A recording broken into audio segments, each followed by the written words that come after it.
The sun had just begun to rise, casting a soft golden glow over our backyard. I sat at the kitchen table, cradling a steaming cup of coffee in my hands. The house was still quiet, a rare moment of peace before the day began. I took a sip, savoring the rich, comforting taste, and allowed myself a small smile. Today was the day we had been looking forward to, our family vacation to the sea. Betty, my wife, was still asleep upstairs. She always looked so peaceful in the mornings, her face relaxed and free from the worries of the day. Our two children, Ron and Nancy, would be up soon, their excitement impossible to contain.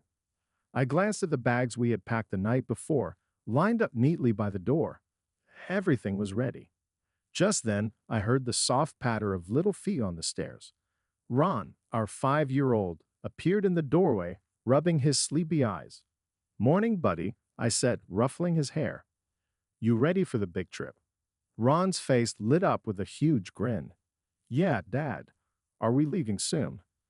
"As soon as Mom and Nancy are up," I replied. "Why don't you go wake up your sister?"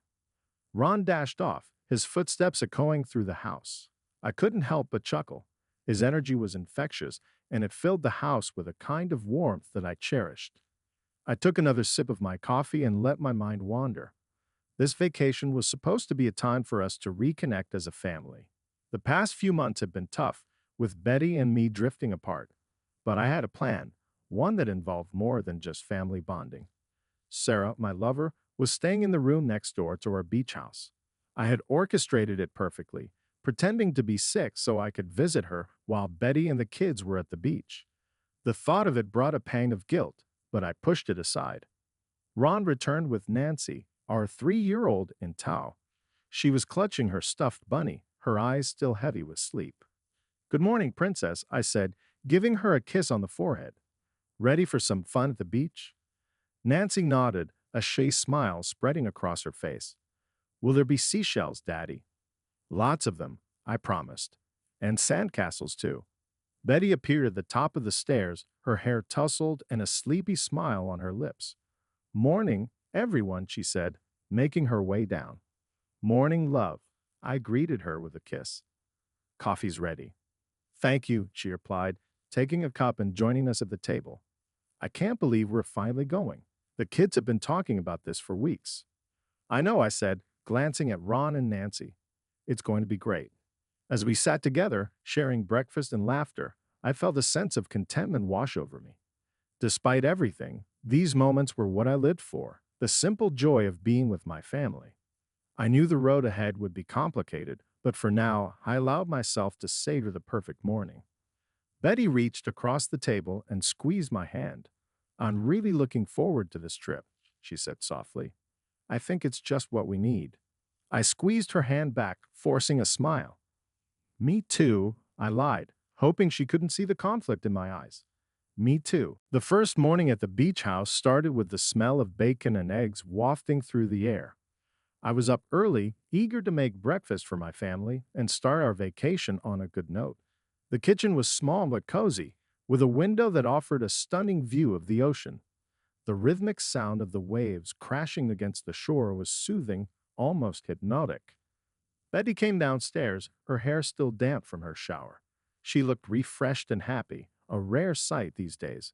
"Good morning," she said, wrapping her arms around me from behind. "Something smells delicious." "Good morning, love," I replied, turning my head to kiss her cheek. "I thought I'd make us a special breakfast." "It looks amazing," she said, smiling. "Thank you for doing this." Just then, Ron and Nancy came racing down the stairs, their excitement palpable. "Dad, can we go to the beach after breakfast?"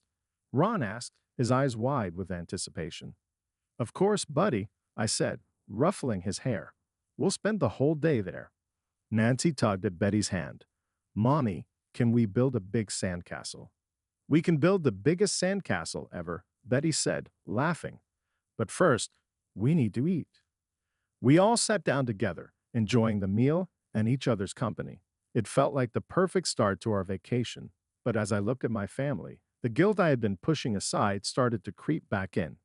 I knew that soon I would have to make an excuse to slip away and see Sarah. After breakfast, we packed up our beach gear and headed to the shore. The kids ran ahead, their laughter carried away by the wind. Betty and I walked hand in hand, the warm sand beneath our feet. It was moments like these that made me question everything I was doing. How could I betray this beautiful family? We spent the morning playing in the sand and splashing in the waves. The kids were in their element, their joy infectious. Betty and I lay on our beach towels, soaking up the sun and watching them play.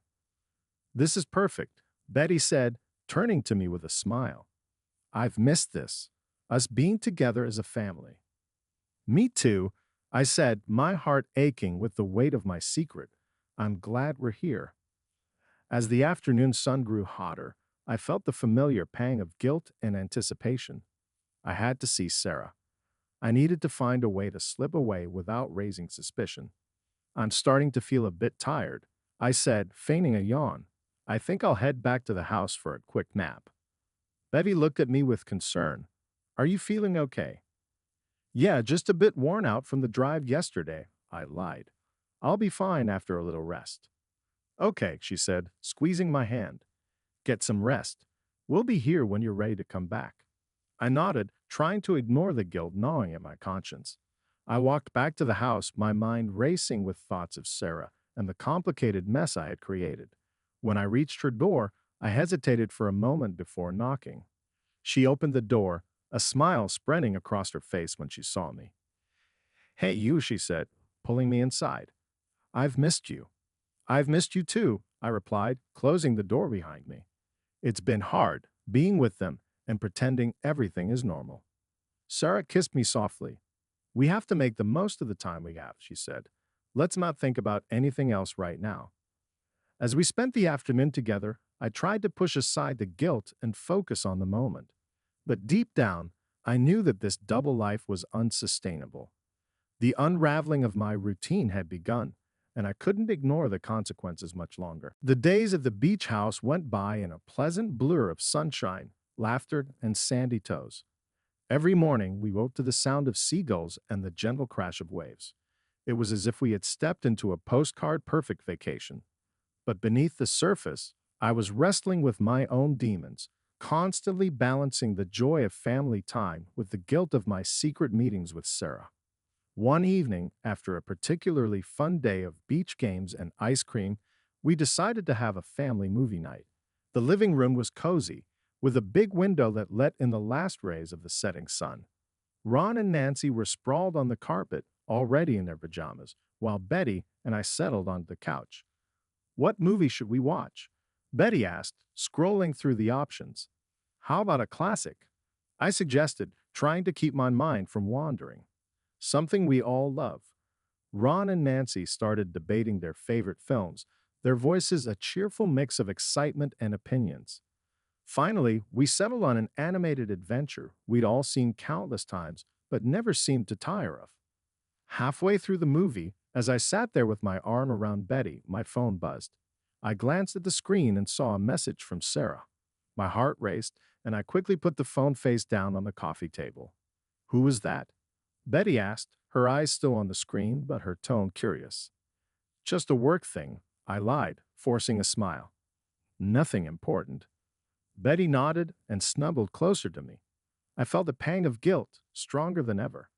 How much longer could I keep this up? After the movie, we tucked the kids into bed. Ron and Nancy were exhausted from the day's activities and fell asleep almost immediately. Betty and I went back to the living room, where she stretched out on the couch, looking relaxed and happy.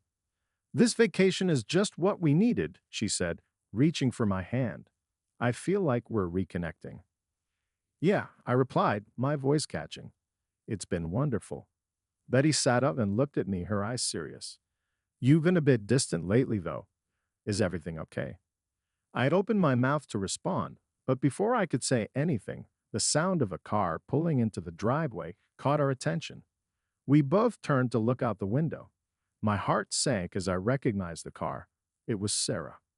"What's going on?" Betty asked, confusion and concern in her voice. I don't know," I stammered, panic rising in my chest. "Let me go see." I rushed to the door and stepped outside, closing it behind me. Sarah was standing by her car, looking anxious. "What are you doing here?" I whispered, my voice urgent. I had to see you, she said, tears in her eyes. I couldn't stand it anymore. This isn't the time, I hissed. Betty's inside. The kids are here. You can't just show up like this. Sarah looked at me, her face crumpling. I'm sorry. I just, I needed to talk to you. Before I could respond, the door opened and Betty stepped out. She looked from me to Sarah, her face pale. Who is this? She asked, her voice trembling. I swallowed hard, my mind racing for an explanation. Betty, this is Sarah. She's a friend. Betty's eyes narrowed. A friend? At this hour? Sarah looked down, unable to meet Betty's gaze. I knew the truth was about to come out, and there was no stopping it now. Betty, I need to tell you something. I began, my voice shaking. Sarah is more than a friend. We've been seeing each other. Betty's face went through a range of emotions: shock, anger, hurt. She took a step back, her hand covering her mouth. How long? She whispered, tears welling up in her eyes. A few months, I admitted, feeling the weight of my betrayal. I'm so sorry. Betty's eyes filled with tears, and she turned away from me. I can't believe this. How could you? I never meant to hurt you, I said, reaching out to her. I don't know what to say. Don't touch me, she snapped, her voice breaking. I need to think. She walked back into the house, leaving me standing there with Sarah. The silence between us was heavy, filled with regret and the realization of what had just happened. I'm so sorry, Sarah said, her voice barely above a whisper. I know, I replied, feeling lost and empty. But sorry isn't enough. I need to fix this. Somehow. As Sarah drove away, I stood alone in the driveway, the night air cool against my skin. The revelation had shattered our perfect vacation, and now I had to face the consequences of my actions. The road to redemption would be long, but it was one I had to take. For Betty, for my kids, and for myself. The morning after the revelation, the house felt heavy with tension. The usual sounds of breakfast preparation and cheerful chatter were replaced with an uneasy silence. I sat at the kitchen table, staring at my untouched cup of coffee, the events of the previous night replaying in my mind. The kids were still asleep, blissfully unaware of the storm brewing in their family. Betty walked into the kitchen, her eyes red and puffy from crying. She didn't look at me as she poured herself a cup of coffee and sat down across from me. The silence between us was suffocating. Betty, I'm so sorry, I started, my voice barely above a whisper. I never meant for this to happen. She looked up at me, her eyes filled with hurt and anger. How long, Dave? How long have you been lying to me? A few months, I admitted, feeling the weight of my confession. It was a mistake. I was weak. A mistake? She repeated, her voice rising. You call months of lying and betrayal a mistake. I know it sounds hollow, I said, trying to keep my voice steady. But I never wanted to hurt you. I love you and the kids more than anything. Betty shook her head, tears streaming down her face. If you loved us, how could you do this? How could you look me in the eyes every day and lie? I don't have any excuses, I said, my own eyes filling with tears. I've been a coward, hiding from my mistakes instead of facing them. Betty stood up abruptly, knocking her chair back. I need some air, she said, her voice breaking. I can't be in the same room as you right now. She walked out to the porch, leaving me alone in the kitchen. I buried my face in my hands, feeling the full impact of my actions. The woman I loved, the family we had built together, was falling apart because of me. After a while, I heard footsteps and looked up to see Ron and Nancy standing in the doorway, their faces filled with confusion. Dad, why is Mom crying? Ron asked, his voice small and scared. I took a deep breath, trying to steady myself.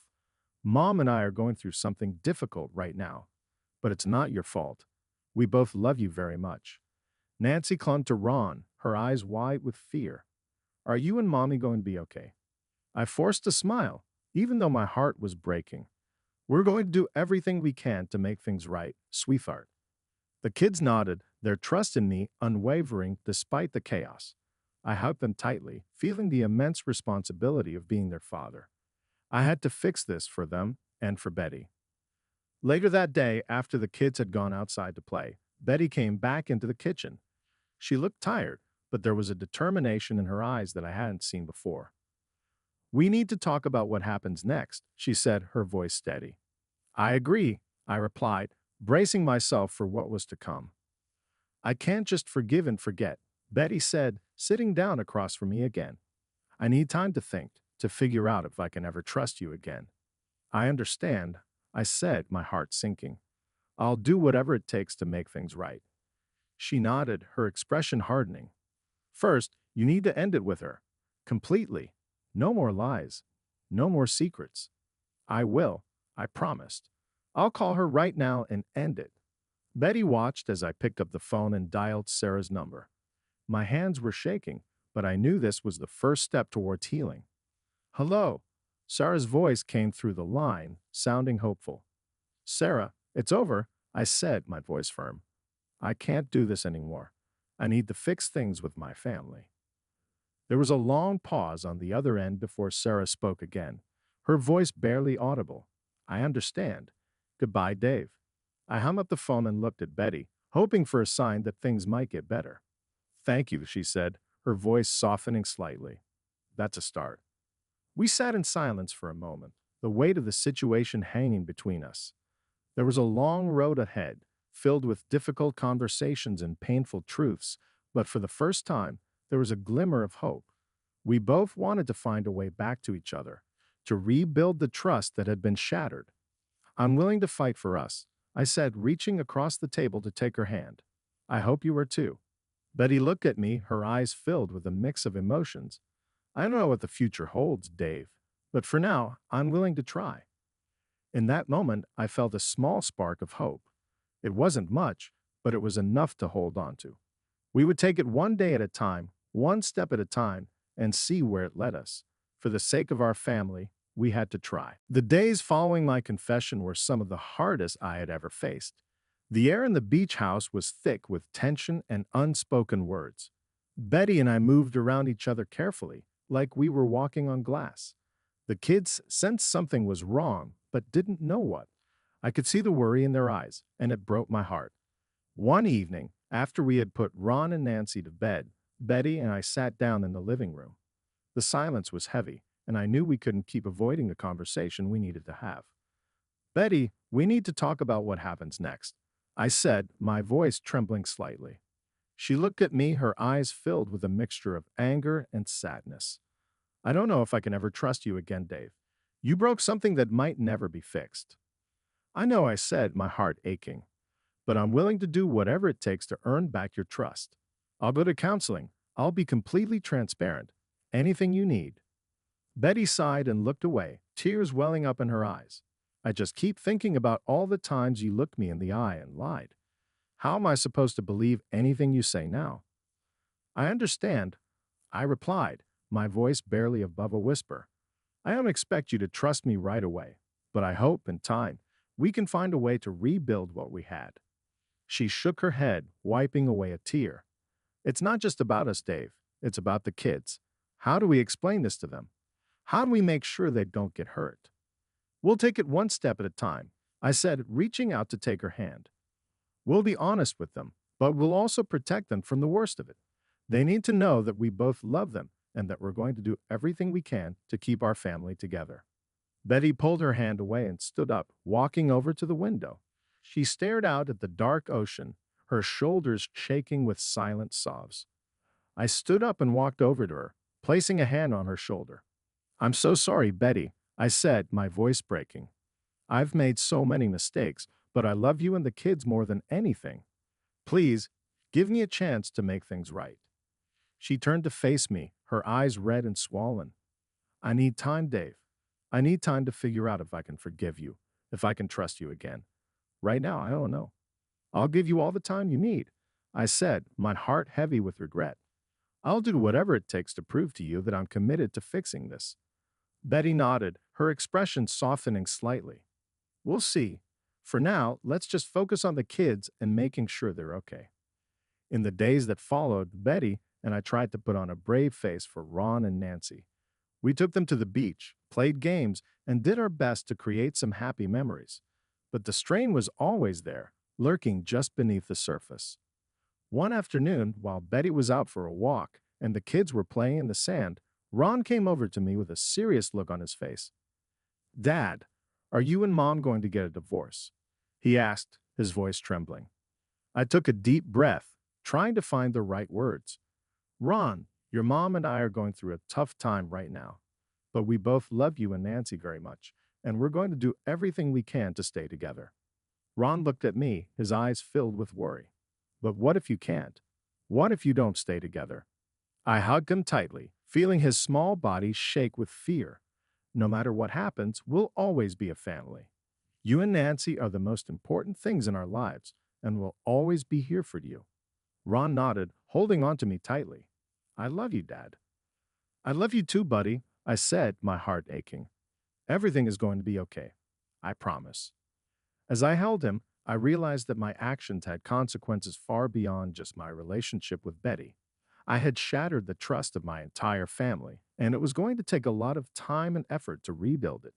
But I was determined to try for Ron, for Nancy, and for Betty. That night, as I lay in bed staring at the ceiling, I knew that the road ahead would be long and difficult. But I also knew that I had to keep fighting, to keep trying to make things right, for the sake of my family. I couldn't give up.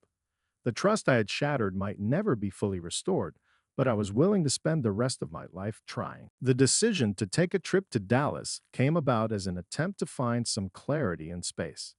The tension at the beach house was unbearable, and Betty suggested we spend some time apart to think about our future. She would stay with the kids while I took a solo trip to Dallas, where I could reflect on my actions and figure out how to make amends. The drive to Dallas was long and quiet. The open road stretched out before me, offering ample time for introspection. I replayed the events of the past few months over and over in my mind, feeling a mix of guilt, regret, and a glimmer of hope. I needed to find a way to earn back Betty's trust and make things right with my children. As I entered the city, the skyline of Dallas came into view, a stark contrast to the peaceful beach house. I checked into a small hotel and settled into my room, feeling the weight of loneliness press down on me. The silence was deafening, and I knew I needed to do something productive. The next morning, I decided to visit a counselor. It was a step I had never considered before, but I knew I needed professional help to navigate the mess I had created. I found a local therapist and made an appointment for that afternoon. When I arrived at the therapist's office, I felt a knot of anxiety in my stomach. I had never been good at opening up about my feelings, but I knew this was necessary. The therapist, Dr. Harris, greeted me with a warm smile and gestured for me to take a seat. Good afternoon, Dave, she said, her voice calm and reassuring. What brings you here today? I took a deep breath, feeling the weight of my confession. I've made a lot of mistakes, Dr. Harris. I've hurt my wife and my kids, and I don't know how to fix it. Dr. Harris nodded, her expression empathetic. It's a good first step that you're here. Can you tell me more about what happened? Over the next hour, I poured out my heart. I told her about the affair, the lies, and the pain I had caused my family. She listened patiently, offering gentle guidance and insights. Dave, it's clear that you're deeply regretful, she said. But rebuilding trust takes time and consistent effort. It's important to be patient with yourself and with your family. I know, I replied, feeling a glimmer of hope. I just don't know where to start. Start by being honest and open, Dr. Harris suggested. Show your family that you're committed to making things right. Actions speak louder than words. After the session, I felt a sense of relief. It was just one step, but it was a step in the right direction. I knew I had a long road ahead, but I was determined to make things right. That evening, I called Betty. My heart pounded as I waited for her to answer. When she did, her voice was quiet and guarded. Hi, Betty, I said, my voice trembling. I wanted to let you know that I saw a therapist today. I'm trying to get help. There was a pause on the other end of the line. That's good, Dave, she finally said. It's a start. I know I have a lot to make up for, I continued. But I want you to know that I'm committed to this.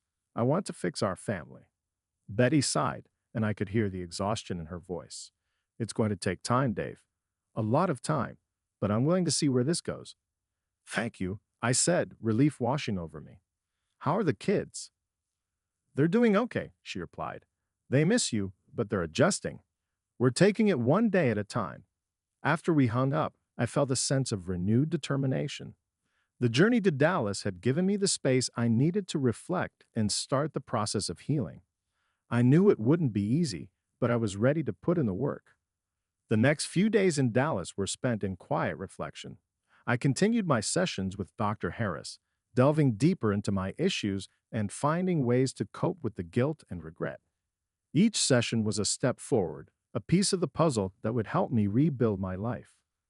As I prepared to head back to the beach house, I felt a mix of apprehension and hope. I didn't know what the future held, but I knew I was ready to face it. For Betty, for my children, and for myself, I was determined to make things right. The journey to Dallas had been a turning point, and now it was time to start the long road to redemption. Returning from Dallas, I felt a mix of hope and fear. The drive back to the beach house was filled with thoughts of how to begin making amends. I knew the journey to redemption would be long and difficult, but I was ready to face it. When I pulled into the driveway, the sight of the beach house brought a rush of emotions. This place, once a symbol of happy family times, now felt like the scene of my greatest failure, but it was also where I hoped to start anew. Betty was in the kitchen when I walked in, preparing lunch. She looked up as I entered, her expression guarded but not hostile. "Hi, Betty," I said, setting my bag down. "Can we talk?" She nodded, wiping her hands on the towel. "Let's sit." We moved to the living room, the sound of the waves in the background. The kids were out on the beach, giving us the privacy we needed. "How was Dallas?" she asked, breaking the silence. "It was good," I replied, taking a deep breath. "I saw a therapist, Dr. Harris. She helped me see things more clearly. I know I had a lot to make up for." Betty nodded slowly. "It's good that you went, but talking to a therapist is just the beginning." "I know," I said, my voice steady. "I want to be transparent with you, Betty. I want to rebuild our trust. I'm willing to do whatever it takes." She looked at me, her eyes searching mine. "I want to believe you, Dave. For the sake of our family, I want to try. But it's going to take time." "I understand," I said, reaching out to take her hand. "I'm here, and I'm not going anywhere. We'll take it one day at a time." We sat in silence for a moment, the connection between us tentative but real. It was a small step, but it was a start. Later that evening, after we had dinner and the kids were in bed, Betty and I took a walk along the beach. The cool sand under our feet and the sound of the waves made the night feel peaceful, almost like old times. "Do you remember our first date?" Betty asked suddenly, a soft smile on her face. "Of course," I replied, smiling back. "We went to that little Italian place downtown. You laughed so hard when I spilled the wine." "You were so nervous," she said, her eyes sparkling with the memory. "But it was perfect. We were perfect." I sighed, feeling the weight of what we had lost. "I want to get back to that, Betty. I know it won't be easy, but I'm committed to us." She stopped walking and turned to face me. "I'm willing to try, Dave, but you need to be honest with me. No more secrets. No more lies." "I promise," I said, looking into her eyes. "No more lies." As we continued our walk, a sense of hope began to grow. It was fragile, like a small flame in the wind, but it was there. We talked about the future, about counseling together, and about how to support the kids through this transition. The next day, we sat down with Ron and Nancy to explain things as best we could. They were young, but they deserved honesty. "Mom and Dad are working through some things," Betty explained gently. "But we love you both very much, and we're doing everything we can to make sure our family stays strong." Ron looked up at me, his eyes full of questions. "Are you and Mom going to be okay?" "We're going to work really hard to be okay," I said, my voice steady. "We love you and Nancy more than anything, and we're going to do everything we can to make things right." Nancy, clutching her stuffed bunny, nodded solemnly. "We love you too, Daddy." Hearing those words from my children gave me the strength I needed. It reminded me of what I was fighting for. Over the next few weeks, we settled into a new routine. It wasn't easy, and there were many difficult conversations, but there were also moments of connection and understanding. Betty and I attended counseling sessions together, Working through the pain and rebuilding our relationship step by step, we focused on communication, honesty, and forgiveness. It was a slow process, but we were making progress. One evening, as we sat on the porch watching the sunset, Betty turned to me and smiled.